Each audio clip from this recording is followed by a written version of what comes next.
익산 일빛교회 장권능 목사입니다. 하나님의 은혜로 정말 청명한 가을 하늘날이 우리를 반기는 10월을 맞이해서 첫 주, 또 기나긴 추석 연휴, 물론 안 믿는 사람들은 오늘까지도 연휴로 이렇게 지내고 있겠지만 우리 믿는 사람들이 뭐 오늘이 연휴 끝이라고 생각하는 사람은 설마 없겠죠. 인터넷 예배 드리는 사람 한 분 빼놓고는.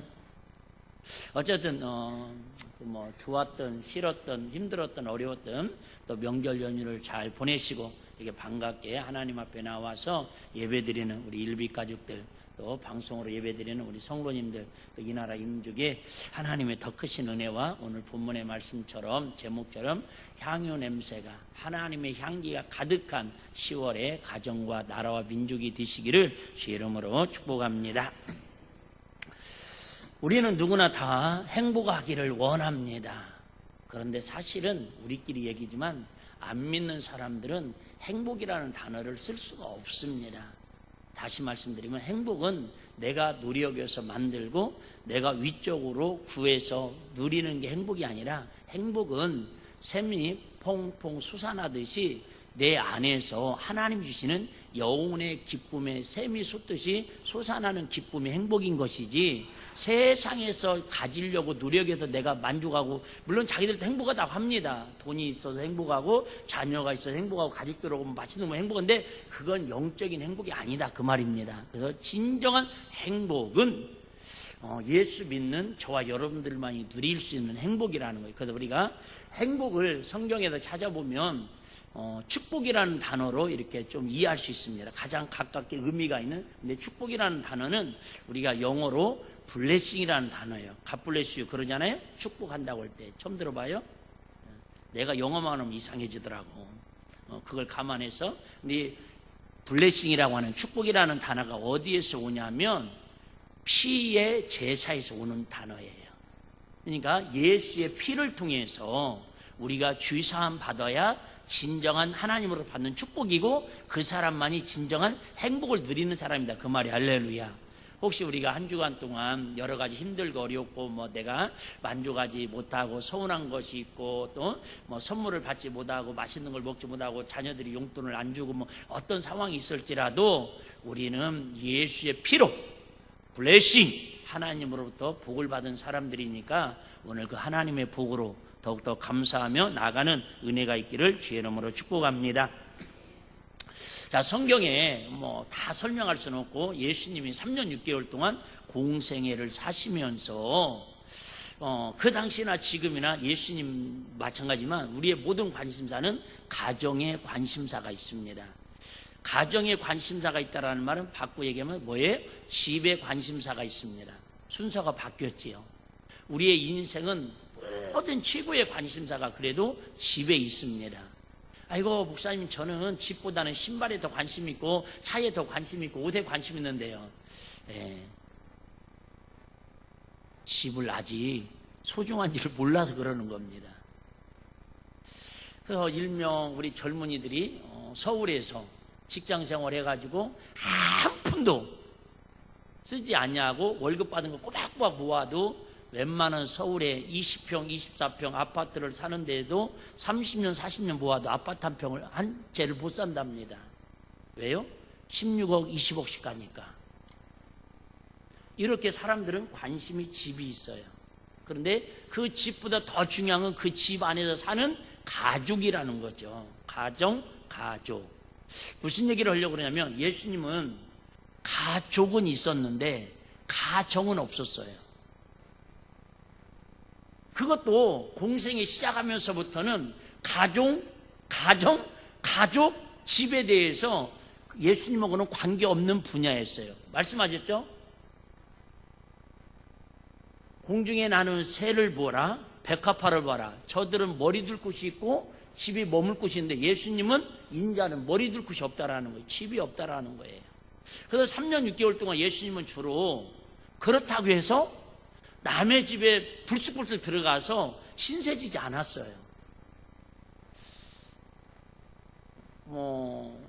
제가 너무 우리 학생들이 있는데 나 때 얘기하면 꼰대 소리 들으니까 참 조심하긴 하는데 그래도 우리 시골에는 부흥회를 하잖아요. 1년에 한 번씩 부흥회를 하면 물론 당연히 뭐 여관이 있고 호텔이 있는 것도 아니니까 당연히 그냥 어느 장로님이나 집사님 사랑채 이렇게 방 하나 해가지고 그냥 거기 숙소를 하시고 식사 대접을 하는 게 당연했습니다. 또 부흥 강사님들도 그렇게 집에 머무른 걸 당연하게 하는데 때로는 조금 어떤 교회는 서로 그 강사님을 자기 집에 모시려고 싸움 아닌 싸움을 하는 사람들도 있었습니다. 미안해요. 전세로 고향을 얘기를 해서. 근데 예수님은 3년 6개월 동안 자기 집이 있지만 집을 갔다라는 기록이 한 번도 없어요. 그럼 대부분 예수님은 어떻게 하셨냐? 그냥 노숙을 하시다시피 사셨어요. 노숙을 하다. 물론 우리나라는 노숙이 불가능합니다. 거의 겨울에는 얼어 죽으니까. 그런데 저 중동 이스라엘 지역은 그래도 노숙이 그래도 가능합니다. 성경을 가만히 보면 예수님께서 그러는 중에 몇 가정의 집에 방문한 적이 있습니다. 예수님은 뭐 신세지기를 싫어서 그런지 어쩐지 얼마든지 야 너네 집에 가서 오늘 밤 하루 머물겠다. 여러분 예수님한테 은혜 받은 사람이 얼마나 많아요. 병고침 받은 사람이 얼마나 많아요. 그런데 예수님은 한 번도 거의 그 사람들의 집에 가서 신세를 지지 않더라는 거죠.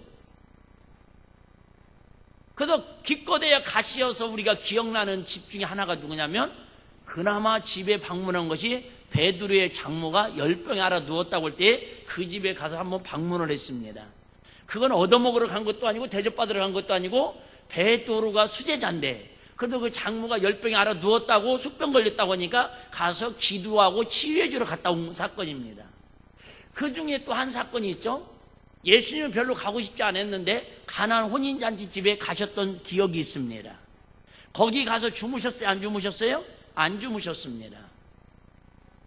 그리고 그나마 극적인 예수님이 가정집에 방문한 사건이 있는데 우리가 잘 알고 있는 누가복음의 15장인가요? 나오고 있는 누구네 집에 들어간 것이 아주 극적인 감동적인 사건의 인물이 있었죠? 그렇죠. 역시 우리 일비교 성도들은 주일학생들이 얘기한 거지 지금. 어른들은 이 정도 수준 안 돼. 내가 알아. 삭개오가 예수님을 만나고 싶어서 뽕나무에 올라갔다가 오늘 내가 너의 집에 뭐 하겠다? 유하겠다. 유하겠다라는 말은 그냥 밥만 먹고 나오겠다는 게 아니라 하룻밤 주무시겠다라는 거예요. 그래서 삭개오가 얼마나 그 사건이 감동했는지 예수님이 하룻밤 자기 집에 머무른다는 그 사건 때문에 너무 감동돼가지고 자기 전 재산을 팔아서 반절을 가난한 사람을 나눠주겠다고 스스로 선포를 하지 않습니까? 얼마나 예수님이 자기 집에 들어온 게 감사했으면. 그 이후에는 예수님이 어느 집에 들어갔다는 말이 별로 없습니다.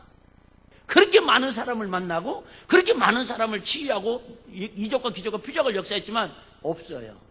그런데 오늘 본문에 나오는 예수님께서 공생애 동안에 성경이 공식적으로 나온 것만 방문한 것만 3번이 나온 사람이 유일한데 그 집이 어느 집이라고요? 바로 나사로와 마르다와 마리아가 살고 있는 베다니에 있는 그 집입니다. 그러니까 예수님이 3년 6개월 동안 공생하면서 거의 예루살렘에 올라오셨을 때는 자 성지순례 갔다 오신 분들은 아시겠지만 이 베단이라는 곳은 예루살렘 성 안에 있는 게 아니라 바깥에 있습니다. 위각에 위진 곳이에요. 그래서 좀 이따 말씀드리겠지만은 미리 말씀드릴까요?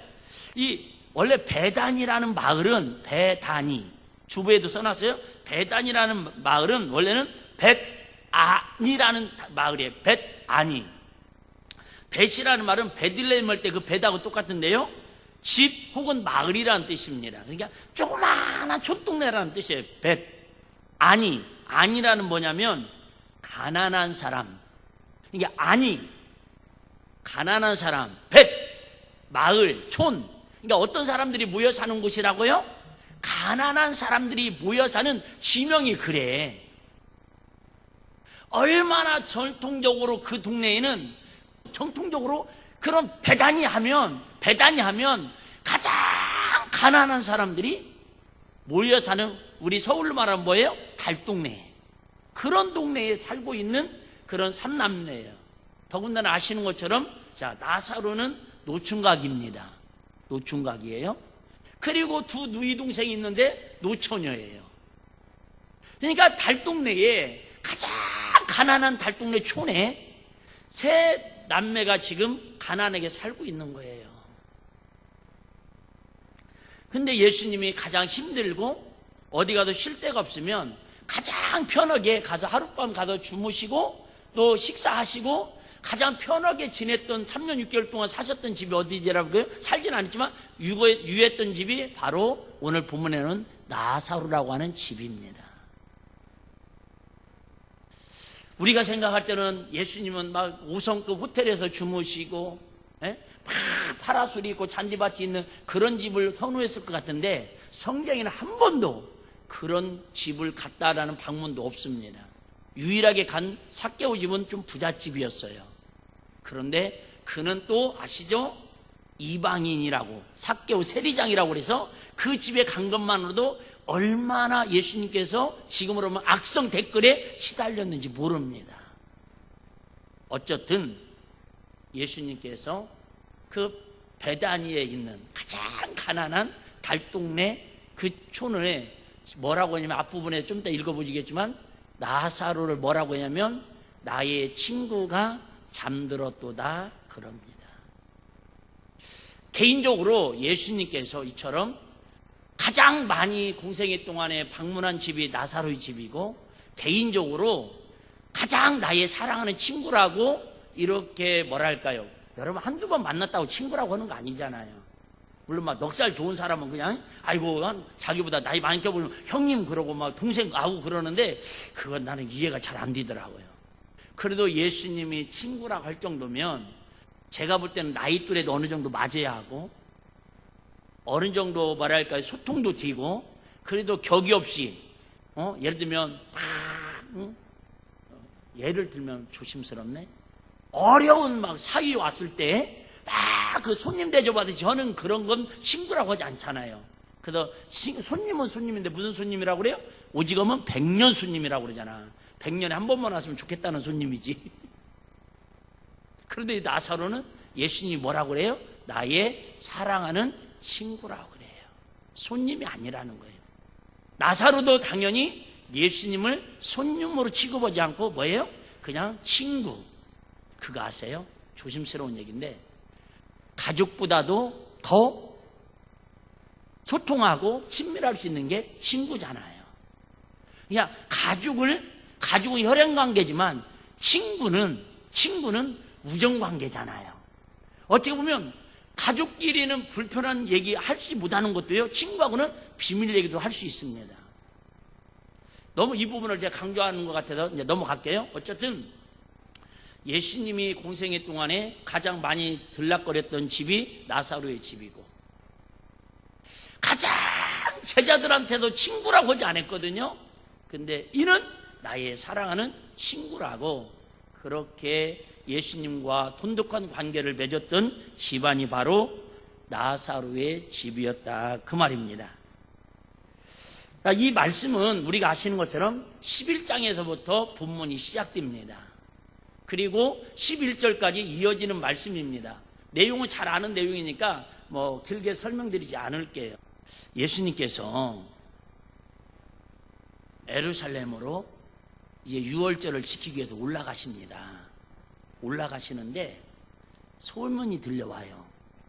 그처럼 당연히 이번에도 아마 그 예루살렘을 가려고 그러면 누구 집에 묵고 가야 돼요? 나사로 집에 아마 잠자고 또 갈 거예요. 그런데 그처럼 믿었던, 그처럼 사랑받았던, 그처럼 자기한테 잘했던 나사로가 뭐예요? 세상에 죽었다라네요. 그래서 막 곡소리가 납니다. 그래서 결국은 예수님께서 가서 그 나사로를 아시는 것처럼 살려냅니다. 나의 친구가 잠들었도다. 내가 깨우러 가노라 그래서 살려냅니다. 그랬더니 세상에 살아난 나사로의 반응은 후기가 별로 안 나와요. 그 누이 동생들이 얼마나 기뻤든지. 자, 그 사건이 좀 있어요. 짧은 시간 어떻게 설명할까? 자, 이 예수님이 나사로를 살리니까 유대인들이 아니, 죽은 사람 살렸으면 박수 쳐주고 격려해주고 혹시 부의금 냈으면 다시 돌려달라고 하면 될 거 아니에요? 그런데 유대인들이요, 어떻게 저 나사로가 죽은 지 나흘이나 됐는데 예수라는 젊은이가 와가지고 어떻게 살려냈냐 이거예요. 이건 신성모독이다 그래가지고 유대인들이, 종교 지도자들이 아주 분노를 해가지고 예수님을 잡아 죽이려고 막 이를 부득부득 갑니다. 그러니까 예수님께서 다시 어느 지역으로? 에브라임 지역으로 약간 피해가 있습니다. 제가 읽어드릴게요. 자, 11장 54절인데요.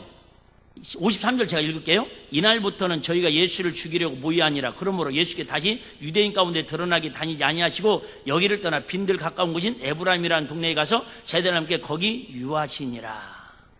그 예수님이 어떻게 보면 지금 죽은 나사로 살리면 뭐 됐어야 돼? 사실은 영웅 됐어야죠. 근데 영웅은 고사하고 몰매 맞아 죽게 생긴 거예요. 돌에 맞아 죽게 생긴 거예요. 그러니까 예수님이 일단은 피하고 보는 거예요. 에브라임 지역이라고 그 시골 동네로 빈촌으로 들어가서 제자들과 숨어 있습니다. 그러면 56절에 보면은 이제 유월절이 다가오니까 유대인들은 먼저 유월절을 지키기 위해서 예루살렘으로 올라갑니다. 그리고 이제 그들이 먼저 떠났다라는 소식을 듣고 그들은 또 예루살렘에 가가지고 혹시 성전에 예수님이 왔는가 하는가 막 눈이 막 뻘건해갖고 예수님을 찾고 있습니다. 왜? 잡아 죽이려고. 그래서 유월절은 아시는 것처럼 예수님이 죽는 절기예요. 죽으러 올라간 날이 유월절인 거예요. 명절을 지키러 간 날이. 그러니까 예수님께서 이제는 엿새 전에, 오늘 본문이었죠? 유월절 엿새 전에 예수께서 베다니에 이르시니 에브라임 거기 시골에서 숨어 있다가 이제 유월절이 다가오니까 어쨌든 거기 가셔야 유월절을 지키러 일주일 전, 엿새 전에 예루살렘에 와가지고 베다니에 이릅니다. 이곳은 당연히 예수께서 죽은 자 가운데 누구를 살렸다고요? 나사로를 살리고 있는 그 집이 있는 곳이라는 거예요. 그러니까 처음에 말씀드렸지만 예루살렘에 성전이 있지만 유월절을 지켜야 하지만 이 베다니 마을은요 지금은 조금 이렇게 도심으로 발달됐지만 어쨌든 성경 시대에는 아주 가난한 그런 달동네 촌이었다 그 말이죠. 그러니까 거기서 머물고 상황을 보고 뭐 하는 게 목적이에요? 유월절을 지키는 게 목적이에요. 그러니까 당연히 소문 났죠. 당연히 소문이 안 났대도 유월절을 지키러 예수님께서 예루살렘에 오시면 누구 집에 머무르신다? 나사로의 집에 머무는 건 당연한 거예요. 자, 2절 보겠습니다. 2절. 거기서 어디에서? 나사로의 집 베다니 마을에서 예수님을 위하여 잔치를 할세. 그러니까 지금 예수님을 나사로를 살려고 해서 유대인들이 막 예수님을 죽이려고 하니까요. 그 기쁨 잔치도 하지 못하고 그냥 넘어가는 사건이에요. 이해되죠? 그 숨어 있다가 다시 유월절을 지키러 오시니까 마르다와 마리아가 누이 동생이 그 고마우신 예수님에게 그 당시엔 정황이 없고 경황이 없어 식사 대접도 못했는데 잔치를 벌인 거예요. 동네 잔치를. 사실은 잔치를 안 해도 될 때 하면 문제가 생기더라고. 어쨌든 예수님을 위하여 잔치할세. 마르다는 이를 보고 마르다는 뭐 하고요? 열심히 음식을 만들었다 그 말입니다. 그리고 나사로는 예수와 함께 앉은 자 중에 뭐예요? 있더라. 예수님이 거기에 오셔가지고 이제 뭐 하는 거예요 또? 야, 어떻게 지냈느냐? 예루살렘이 좀 공기가 어때? 야, 혹시 나 잡으려고 여기 또 뭐 이렇게 군대 보내는 거 아니야? 뭐 이런저런 이야기를 할 수 있었겠죠. 그럼에도 불구하고 이 마르다는요, 우리가 오해하지 말아야 할 것은 마리아는 칭찬 들었던 사람, 마리아는 혼난 사람 이렇게 생각을 하는데 그건 아니라는 거예요. 야, 결론을 딱 그렇게 할 거예요. 자, 마르다라고 하는 이 누이 동생이요 손이 마르드로 그렇게 기억하시면 좋겠더라. 나도 맨날 헷갈려 마르다하고 마리아하고. 마르다는요 손이 마르드로 침이 마르도록 하여튼 음식을 열심히 장만을 한 거예요. 그랬더니 자 3절 자 마리아는 말 그대로 마리아 예수님이 하시는 마리아 사실은 말이야 말씀만 듣고 말이야 은혜만 받고 있단 말이야. 그렇게 기억하셔요. 자 마리아는 지극히 비싼 향유 곧 순전한 나드 한 근을 가져다가 다른 성경에는 뭐라고 그랬죠? 300데나리온 300데나리온. 그러니까 그 달동네에서 부모님도 안 계신 삼남매가 그 어렵게 살면서 노처녀 노총각으로 살면서 평생 모은 자기 전 재산을 지금 뭐예요? 예수님의 발 앞에 붓고 그냥 향유값을 깨뜨렸다라는 그것만 팔면 가룟유다가 뒤에서 뭐라고 하잖아요. 야, 이 미친, 그거 세상에 300달러 받아가지고 가는 사람 도와주면 얼마나 좋은 일이라고 근데 예수님 뭐라고 하시잖아요. 그 어마어마한 돈을 옥합을 깨뜨려가지고 허비하는 거죠. 인간적으로 보면. 그 발에 붓고 자기 머리털로 세상 여인의 머리털로 그의 발을 씻기니 누구? 예수님의 발을 씻기니 아시죠? 머리는 면류관을 상징하고 우리 그잖아요. 공부 아무리 못해도 머리통 때리면 선생님 머리는 때리지 마세요. 멍청해져요. 원래 멍청하거든. 아 그래도 때리지 마세요. 그러잖아요. 머리는 사람의 면류관이잖아요. 머리는 건드리는 거 아니라고 그러잖아요. 발은 아시죠? 가장 더러운 걸 내 신을 벗으라. 지난주 설교했잖아요. 가시남 떨고 가장 더러운 너의 모습을 벗어버리라는 거잖아요. 야, 가장 거룩한 머릿결로 가장 더러운 발을 씻겨드린다라는 거죠. 뭐가 있다라는 거예요? 사랑과 헌신과 존경의 마음이 없으면 할 수 없는 행위죠. 그라인도 가난한 집이 뭐예요? 더 알거지 됐어요. 더 알거지 됐어요. 그런데 모르겠어요. 이 삼남매가 우리 한번 추리해 보실까요? 과연 이들이 예수님을 이렇게 식사 대접하다가 모함을 당하고 전 재산을 다 털어서 예수님의 발을 씻겨드리는데 냄새밖에 난 거 없다니까. 냄새밖에 난 게 없다니까요. 극단적인 적용 한번 해볼까요, 여러분? 이렇게 어렵게 용기 내서 정말 남들은 다 아직도 쉬어야 한다고 명절 증후군이라고 집에서 놀고 뭐 오늘 늦잠도 자자고 다 그러는데 용기 내서 오셔서 어쨌든 찬양하시고 기도하시고 봉사도 하시고 헌금도 하시고 여러분 사실 돌아가면 내가 시간 낭비하고 허비한 것 같아 때로는. 근데 여러분 우리가 드리는 이 한 시간의 예배를 통해서 향유값을 깨뜨리는 여러분의 시간을 깨뜨리고 물질을 깨뜨리고 여러분 마음을 깨뜨려서 하나님께 드리는 이 향유가 여러분의 가정에 우리 주변에 향유의 냄새가 가득 차는 은혜가 있기를 주의를 축복합니다. 절대 허비하는 거 아니라는 거예요. 가장 어리석은 사람이 예배 시간을 경홀히 여기는 사람이에요. 하나님의 나를 경홀히 여기는 사람이에요. 제일 어리석은 사람이에요. 여러분 한번 생각해봐요. 이 삼남매가 그러면 이렇게 하나님 앞 예수님 앞에 향유값을 깨뜨려가지고 이들이 알거지가 됐을까요? 안 됐을까요? 성경은 안 나와 있어요. 굶어 죽었을까 안 죽었을까요? 모르겠죠 솔직히. 분명은 굶어 죽지는 않았을 거예요. 그런다고 해서 이들이 우리가 생각으로 저는 역전이 돼가지고 다 진짜 시집장가를 아주 세상 사람들 보라는데 잘 갔을까요? 안 갔을까요? 내가 볼 때는 뭐 갈 수도 있고 안 갈 수도 있고 솔직히 그 의문점이야. 근데 분명한 건 굶어 죽지 않은 것만큼은 사실일 것 같아.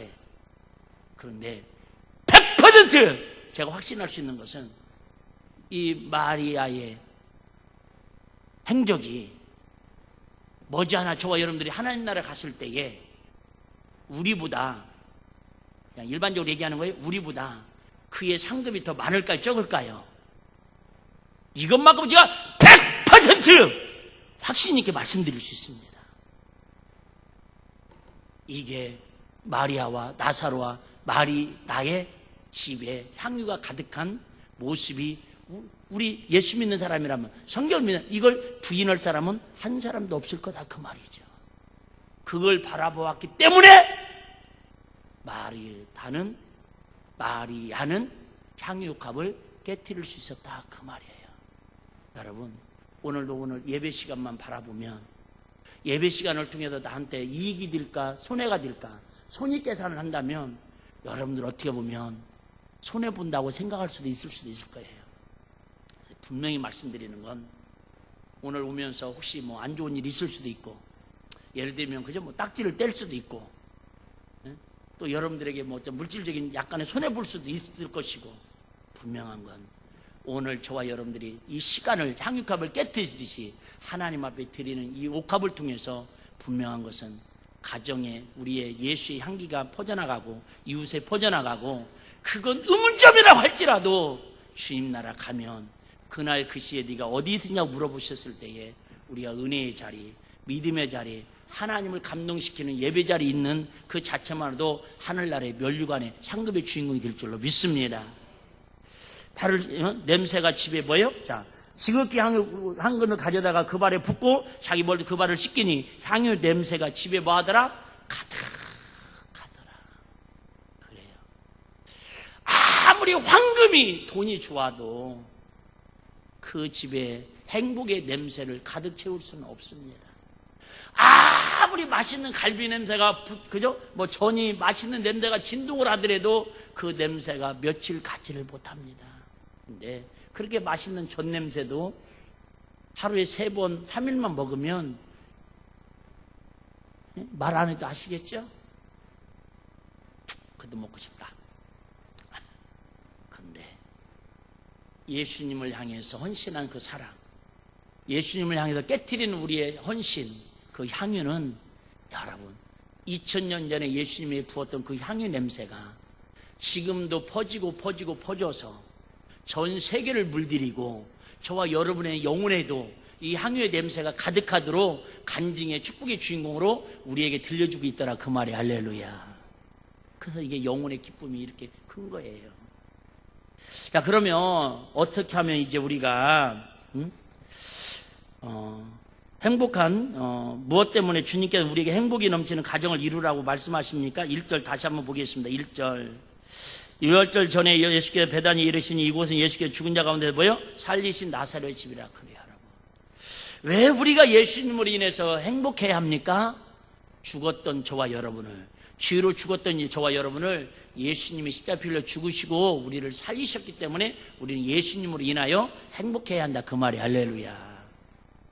행복은 조건이 아니라 아까 얘기했죠? 근원이라는 거예요. 행복은 조건이 아니라 근원이래요. 시작. 행복은 조건이 아니라 근원이래요. 근데 우리는 자꾸 행복을 뭘로 찾으려고 해요? 조건으로 찾으려고 그래. 너는 몇 평 살아? 50평. 너희는 100평. 그러면 비교하면 50평으로 살 때는 행복했는데 갑자기 100평 얘기하면 불행해지는 느낌.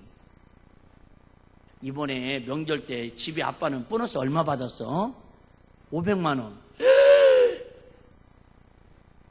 자기는 200만 원 받은 자기 아빠가 제일 행복했고 제일 흐뭇했는데 500만 원 받았다는 그 순간이 마음이 행복했던 마음이 뭐예요? 불행해져요. 우리 학생들도 마찬가지예요. 절대 묻지 마. 또 이번에 추석 때 친척들한테 용돈 얼마 받았냐? 자기는 막 10만 원 받고도 너무 행복했거든요. 10만 원 받았다고 11조 내고 막 이거 어디다 쓰지 막 그랬는데 얘기하다 보니까 너는 이번에 명절 때 친척들한테 용돈 얼마? 100만 원. 갑자기 행복했던 마음이 불행해져요. 이해되십니까? 이게 세상에서 우리에게 속이는 행복의 착시현상이에요. 항상 말씀드리죠. 비교하는 순간에 우리는 불행해져요. 마찬가지 옷도 예를 들면 내가 옷 딱 맞는 옷 입었어요. 미약가 피면 어떻고 길거리 피면 어떻고 인터넷 피면 어때요? 내 옷에 딱 맞으면 이 옷이 좋다고 막 그러고 다녀요. 그러다가 저거 어디서 내가 본 옷인데 혹시 어디에서 안 샀어? 거기 90% 세일하더라. 그럼 집사님은 얼마짜린데? 이거 별건 아닌데 그래? 이번 애들이 하나 사줬는데 230만 원짜리라네. 갑자기 불행해져. 이해되십니까? 그래서 내가 노래는 모르지만 유행가 가사 중에 그런 거 있잖아요. 잘난 사람 잘난 대로, 못난 사람 못난 대로 그냥 내가 최고라고 생각하고 살자고요. 할렐루야. 여러분, 성경이 그랬다니까요. 다시 얘기할게요. 하나님이 지구상에서 제일 사랑하는 사람이 누구예요? 이러면 여러분 심각한 거야. 0.5초도 고민할 것 없어요. 0.5초도 생각할 것 없어요. 바로 너! 할렐루야. 여러분, 이게 믿어지지 않으면 심각하게 기도해야 돼요. 제가 확실히 얘기할 수 있는 건 이게 믿어지는 것만큼은 저와 여러분 행복할 수 있어요. 할렐루야.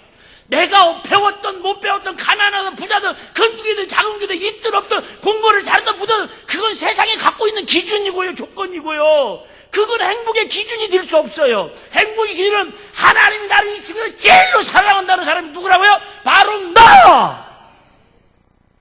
이럴 때 여러분이 자존감이 높아지고요. 행복해질 수 있는 거예요. 아멘? 이게 무너지면 우울증 와요. 이게 무너지면 무기력증 와요. 이게 무너지면 자기 가치관이 무너지는 거예요. 여러분, 마르다가 그 예루살렘에서 제일로 가난한 동네에서, 제일로 달동네에서, 제일로 비참하게 사는 삼남매예요. 근데 영적 부유는 가장 예수님이 사랑한다고 그랬고, 자기가 예수님이 최고로 사랑하는 친구라고 그랬고, 그 마르다는 그걸 드리면서도요, 눈끝만큼도 아까워지 않지 않습니까? 왜요? 나는 예수님이 나의 행복의 주인이라는 걸 고백하고 알고 있다라 그 말이죠. 할렐루야. 여러분, 내 안에 예수 있는데 오해하지 말아주세요. 나도 이렇게 핏대를 새겨가면서 설교하지만 설교 끝나고 나면 예수님은 온데간데 없고 내일 우리 또 노이 이렇게 가거든. 예를 들면 그러진 않아요. 저는 그럴 수도 있지만 어떤 데 가보면요 막 그죠? 분명히 내가 저 교회 목사님을 하는데 막 타지 못할 막 그런 막 세단 차를 막 타고 와. 중형차를. 그럼 갑자기 뭐야 중구차겠지 뭐 중구차. 여러분, 사람은 다 똑같아요. 그 듣는 대로 마음이 생기는 것처럼 그래서 우리가 자꾸 말씀을 듣는 거야. 아멘? 자꾸 예배를 통해서 우리 세상의 조건으로 행복하려는 마음을 우리 근원적인 예수의 피, 예수의 은혜, 하늘나라의 소망으로 행복자로 살아가자. 그 얘기. 할렐루야. 이미 저와 여러분은 죽었던 저와 여러분을 살리셨잖아요. 여러분 생각해봐요. 정말 사랑하는 자녀가 눈앞에서 죽었는데 3일 만에 살아났다고 생각해봐요. 장례 치르려고 하는데 짠하고 살아났다고 생각해. 얼마나 기쁘고 감격적이겠어요. 저와 여러분이 이미 죽었던 자녀잖아요. 이미 지옥 마귀 자식이었잖아요. 예수님의 피로 하나님의 자녀로 구원받고 다시 사셨는데 이것만으로도 우리 행복한 사람 아니에요. 할렐루야. 예수님은 얘기했잖아요. 집도 없었다니까요. 자기 집에 가서 잤다는 말 한 구절도 없어요. 엄마하고 밥 한 끼 먹었다는 성경 구절이 없어요. 공생애 동안에 있습니까? 없잖아요. 그런데도 그 예수님은 저와 여러분을 사랑하시고 저와 여러분의 복 주시고 은혜 주시고 하늘 백성 삼으시고 천국의 멸관 받게 하시려고 가장 가난하게 집도 없이 잠도 못 자고 그렇게 가셨잖아요. 그분이 나의 예수님이 나의 신랑이시고 나의 친구시고 우리의 전부다. 그 말이. 할렐루야. 그분이 나한테 있는데 우리 좀 공부 좀 못하면 어때요? 우리 집 좀 그죠? 월세 살면 좀 어때요? 이 평생 하늘나라 가서도 월세 산다면 우리가 생각은 해봐야지. 여기 하늘나라에 가도 공부 못한다고 매달 머리 쥐박고 무시당한다면 우리 한번 생각을 해봐야지. 이 땅에서 가난하게 산다고 천국 가서 맨날 알거지로 그죠? 진짜 돈 때문에 치사하고 안 입고 더럽고 막 그렇게 무시당하고 멸치당하고 그렇게 산다면 우리 한번 생각을 해봐야지. 나도 어제 오늘 내가 새벽에 잠깐 얘기했는데 내가 목사만 아니면 내가 진짜 치사하게 내가 이런 생각이 들 때가 있어요. 듣는 게 잘못된 건 아닌지도 그러지만 그런데 또 정신 차리고 나면 얼마나 감사해요. 돈 때문에 내가 돌아버리지 않고 돈의 노예로 살지 않는 것도 감사하고 내 성격대로 내 감정대로 확 쓰고 싶을 때 절제하는 것도 은혜고. 뭔 말인지 몰라도 괜찮아요. 여러분 다시 부탁드리지만 예수님이 저와 여러분을 죽었던 저와 여러분을 살리셨대. 할렐루야. 그러니 오라버님이 죽었다가 날 만에 살아났는데 300짜리 온 돈 3천만 원 3억이 그게 아깝다 그 말이죠. 그 진짜 사랑의 마음이 있으니까. 여러분 자꾸 뭘 죽어도 자꾸 계산하는 건요 그거 물론 서운할 수도 있지만 그거 진정으로 사랑으로 한 거 아니니까 계산하는 거예요. 여러분 진짜 자녀를 위해서 사랑해서 몇 억이든 몇 천억이든 줘봐요. 개인적인 얘기해서 미안해요. 어제 우리 아들이 내 배를 보더니 아빠 배가 너무 많이 나와서 강경화 같아. 강경화. 그 양경화 집사님은 잘 사시더라고. 그저께 왔다 가셨다 인사하러 명절에. 그랬더니 양경화 집사님 아니고 강경화. 또 내가 그랬어요. 아들 글쎄 강경하면 반절 잘라내야 할 텐데 그럼 아들이 간을 반절은 줘야 하는데 어떡할래? 그랬더니 0.5초도 생각 않고요. 아빠 그를 위해서 그 정도는 해줄 수 있죠. 장주환 내 아들 맞아. 또 소문 내지 마요. 담임 목사가 강경화 걸렸다는 게 아니고 배가 나와가지고 단단하다고 강경화처럼 불안하다 이거예요. 영화에서 보니까 배가 이렇게 나오고 단단하면 강경화들이야. 여러분, 부모 자식 간에도 말이라도, 근데 가만히 생각해보니까 간은 주고받는 게 아니고 신장을 주고받는 거더만. 그래서 말을 바꿨어. 그것도 줄게. 여러분, 진짜 사랑하면 여러분, 그죠? 원대병원 옛날에는 그런 거 있었어요. 화장실에다가 콩팥 하나에 뭐 2천만 원? 뭐? 나만 봤어? 사랑하지 않으니까 콩팥을 돈으로 계산하는 거예요. 진짜 사랑하면요, 돈으로 계산할 수, 심장을 띄워주고도 더 묻혀도 안타까운 게 사랑인 거예요. 아직도 뭘 해줬는데, 하나님 앞에 내가 뭘 드렸는데, 왜 우리 집은 이렇고, 우리 사업장 이렇고, 왜 우리 자녀를 따지는 건 여러분, 아직도 내가 완전히 죽었다 살아난 감격이 부족해서 그런다 그 말이에요. 사람인지라 당연히 그럴 수 있지만, 이해되십니까? 여러분, 우리는 왜 행복해야 한다고요? 무엇 때문에 예수 그리스도로 인해서 행복해야 한다고요? 이미 우리 죄로 말미암아 죽었던 저와 여러분들인데 예수님이 살리셨으니 다시 살아나는 이 자체만으로도 우리 행복하게 살자고요. 아멘. 얼마나 행복해요. 감사하잖아요. 예? 어쩌든 싸우든 지지든 그래도 보고 싶은 가족이 있고, 만나고 싶은 가족이 있고, 전화통화라도 가족이 있고, 여러분 가족이라는 단어를 생각할 수 있는 것도 감사하잖아요. 내가 만약에 우리 어머니 아버님 돌아가셨지만, 산도도 가보지도 못했지만, 그래도 내가 그저 이렇게 어머님 아버님 그저 고향을 얘기하면서 가족을 어머님 돌아가셨지만 그 단어를 떠올리는 것만으로도 행복하잖아요. 할렐루야. 난 그렇게 생각하거든요. 행복하잖아요. 내가 설교를 잘하든 못하든 우리 일비교회 오늘도 이렇게 명절날 그죠? 여러분들이 이렇게 예배 드리러 와서 같이 이렇게 예배 드리는 잘하고 못하고는 얼마나 감사한 일이 할렐루야. 이게 행복이지 뭐 다른 거 있습니까?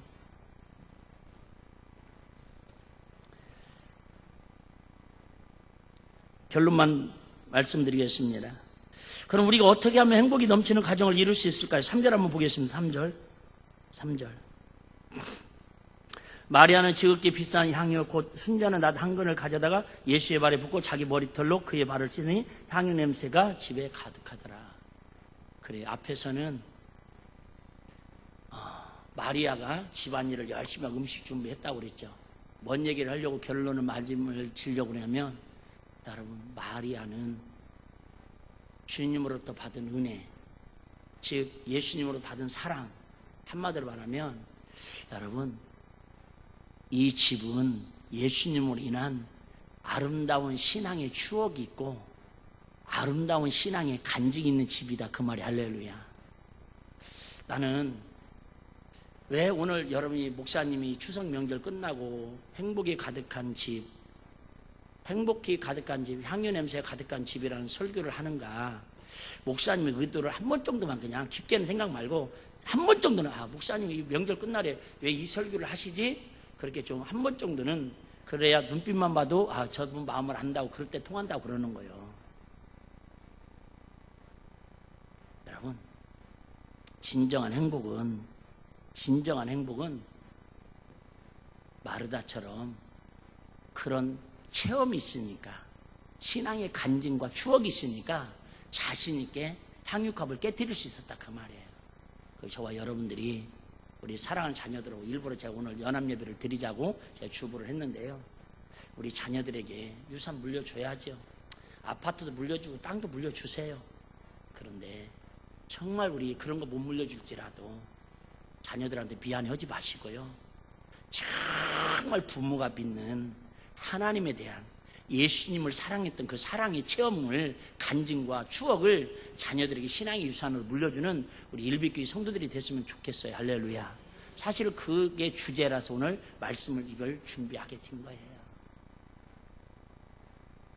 근데 갈수록 미리 말씀드리지만 여러분 앞으로 이제 그죠? 친척이라고 모이고 이제 자녀들 이게 앞으로 갈 사유를 지금 반영하고 있는 거예요. 근데 중요한 건 품 안의 자식이라고, 그나마 그래도 자식 어렸을 때라도 품 안에 있을 때라도 여러분 정말 부모가, 이 마르다와 마리아는 이렇게 확신 있게 하나님을 사랑하는 표현을 헌신할 수 있었던 것은 그들이 예수 만난 체험이 있었고 그 오라버니가 죽었다 살아난 신앙의 간증이 확실하더라 그 말이에요. 그러니까 유대인들한테 그 모욕을 당하고 위협을 당하더라도 흔들리지 않는 거예요. 예수님도 안 그래요? 사도 바울도 안 그래요? 여러분, 사도 요한도 안 그래요? 요즘 우리 그 요한 3서 지금 살펴보고 있는데 그 당시에는 복음 전하는 자체가 불법이고요. 잡히면 감옥 간다니까요. 가정이 그냥 파멸당한다니까요. 그런데도 불구하고 그들이 흔들리지 않고 믿음으로 살아갈 수 있었던 거거든요. 그들이 주님을 만난 신앙의 체험이 있고 신앙의 간증이 있고 신앙의 아름다운 추억의 열매가 있더라 그 말이죠. 다시 얘기합니다. 교회 오래 다닌 거, 습관적으로 성경 읽는 거, 그냥 그저 주일날 교회 왔다 갔다 하는 거로 여러분 자녀들에게 절대 그저 유로되지 않고 유산되지 않습니다. 야, 정말 우리 어머님은, 우리 아버님은 정말 하나님과의 신앙의 아름다운 추억이 있는 분이야. 정말 예수 만난 감격이 있는 분이야. 그걸 자녀들이 가슴 깊이 새겨주면 평생 여러분 타락 혈압에도 일시적으로 타락은 할지 모르지만 언젠가 돌아오게 되어 있습니다. 할렐루야. 그런데 자녀들이 봐도 야, 우리 엄마 아빠는 뺀질이 신앙이야. 참기름 신앙이야. 확 뿌릴 때는요 고소한 냄새가 나는데 좀 지나고 나면 믿는지 안 믿는지를 모르겠어. 그냥 뭔 일만 있으면 이리 빠져나가고 저리 빠져나가고 미꾸라지 띵가 봐. 그렇게 자녀들이 부모를 신앙을 평가한다면 그것처럼 비극적인 일이 어디 있겠습니까? 물론 평가는 저는 하나님이 하시는 거지만 난 우리 성도들한테 나는 그게 제일 두려운 것 중에 하나예요. 저번에 말씀드렸죠? 첫째는 내가 강단에 설 때 설레임 없이 하나님 말씀을 들고 섰을 때 제일 두렵고요. 오늘도 설교를 해야 하는데 마지못해서 어쩔 수 없이 끌려가는 초lal장이 소처럼 와가지고 그냥 의무적으로 목사니까 그런 설교할까봐 제가 제일 두렵고요. 우리 사랑하는 자녀들이나 우리 성도들이 야, 우리 목사님 참 기회주의자야. 참기름 같아. 말은 번지름한데 우리 목사님은 하나님 만난 체험이 없는 것 같아. 우리 목사님이 함께 하시는 하나님은 내가 간증할 만한 게 없어. 추억할 만한 게 없어. 우리 일빛교회는 그냥 밋밋한 그냥 어느 건물처럼 그냥 왔다 갔다 하는 그런 곳이지. 여러분 그죠? 기업도 이익을 남기지 않으면 그 기업이 나중에 도산하더라고요. 근데 하물며 하나님이 시퍼렇게 살아계신 하나님의 교회에 하나님이 역사하시는 그런 간증이 없다면 일빛교회를 이끌어가는 담임 목사로서 가장 하나님 앞에 두렵고 떨리는 부분이다 그 말이에요. 그래서 내가 말도 안 되는 소리로 제가 막 유치는 거예요. 명절 전에도 얘기했었잖아요.